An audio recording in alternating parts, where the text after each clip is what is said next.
Hi, seventh graders. This is Miss Hexel coming to you live from my kitchen. We're going to perform an experiment tonight, and I am videotaping it so you can finish your last assignment for science. You should have a piece of paper in front of you and something to write with, 1 through 6 numbered on your paper, and you're going to fill in answers as we go along, and then you have to type those answers into your Google Forms document to turn that in for your last assignment. So we're going to do an experiment, and this is something Mr. Woodard and I would both do in class with you, but we can't be with you, so we're going to do it this way. But I have some ingredients. Our first one is called calcium chloride. This is something that is found in driveway melt. It's something we use here in Michigan in the winters when we have ice on our driveways or our sidewalks, and it melts the ice. So question number 1, give me 2 physical properties of this calcium chloride, 2 descriptions of it. Think about any way you can describe it. Obviously you cannot taste it. You wouldn't taste it in the classroom either because it is poisonous. Okay, so 2 physical properties, that's question number 1. All right, our next ingredient is something called baking soda. If you look up here, baking soda is NaHCO3. Looking at the baking soda, give me 2 physical properties of baking soda. How would you describe it? So question number 2, I'm asking for 2 physical properties. Okay, I am using 1/8 cup of both of these ingredients, and we're going to put those into a Ziploc bag, and I saved time and did it already. So this is what kids would have in the classroom, and then this is where I like to have a little fun with the kids, and I say, now be very, very careful.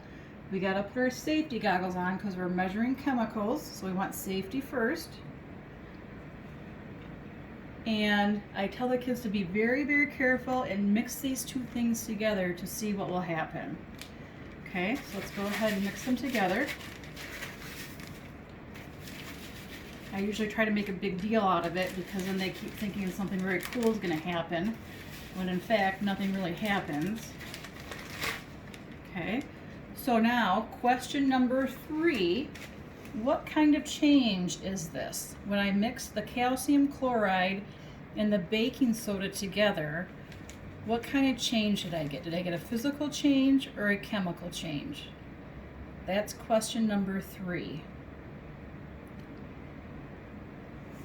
Okay, question number 4, I have some water and I have something called phenol red, and this is an indicator that chemists use to test either how much acid is in something or if something's basic.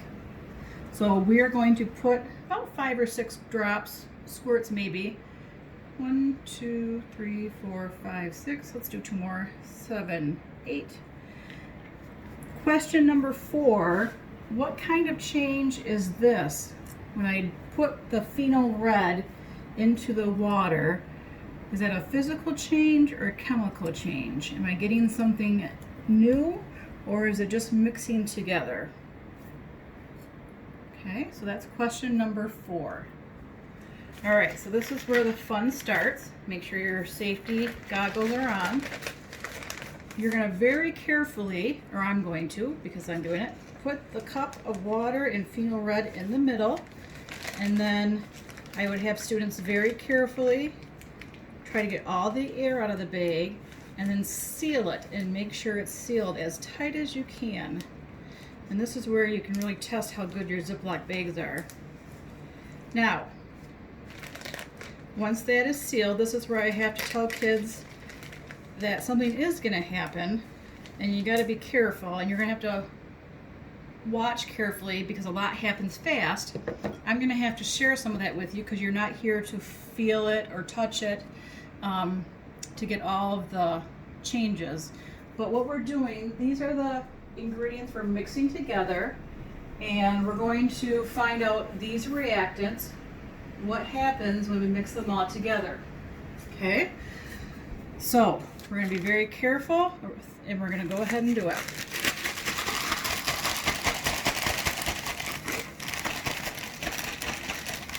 So something you can't tell, hopefully you can see and hear that. I'm getting a lot of heat in the corner right now. Okay, and we're just going to kind of let it sit there and see what happens to the bag.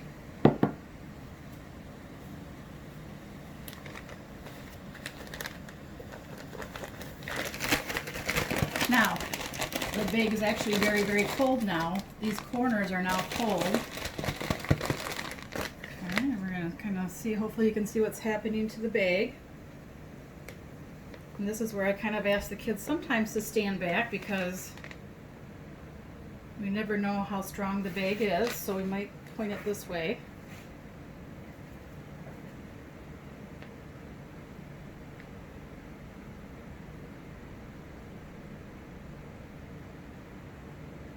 Okay, so question number 5 is, what kind of change happened when I mixed everything together? Okay, when I mixed all of the ingredients together, what kind of change happened?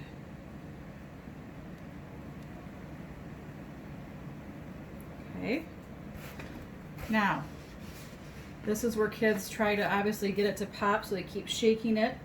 I've been scared quite a few times with the sound, so we'll see what happens. It makes for a nice pillow.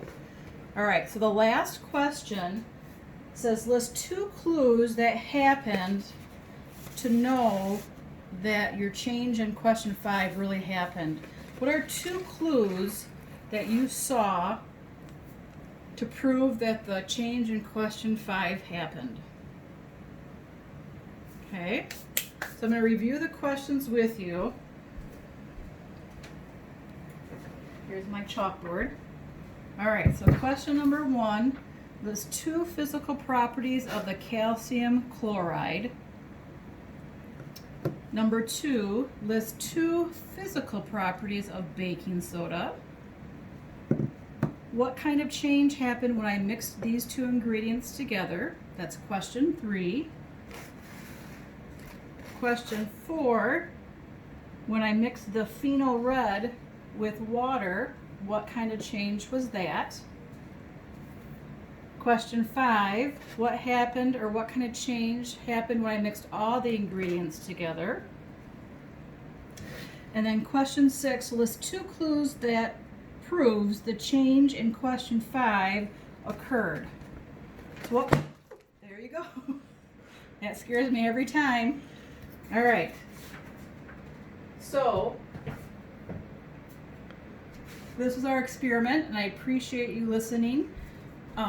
We actually get something called calcium carbonate, and obviously we get a gas of carbon dioxide, which makes the bag get bigger.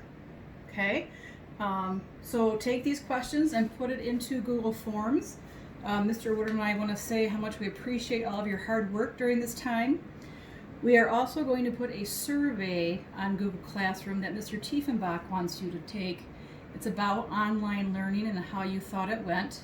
Your parents are getting one and you are getting one too, so make sure you fill that out for Mr. Tiefenbach. You're going to find that in your science Google Classroom, not in any other class. Thank you, we miss you, and we'll see you in the fall.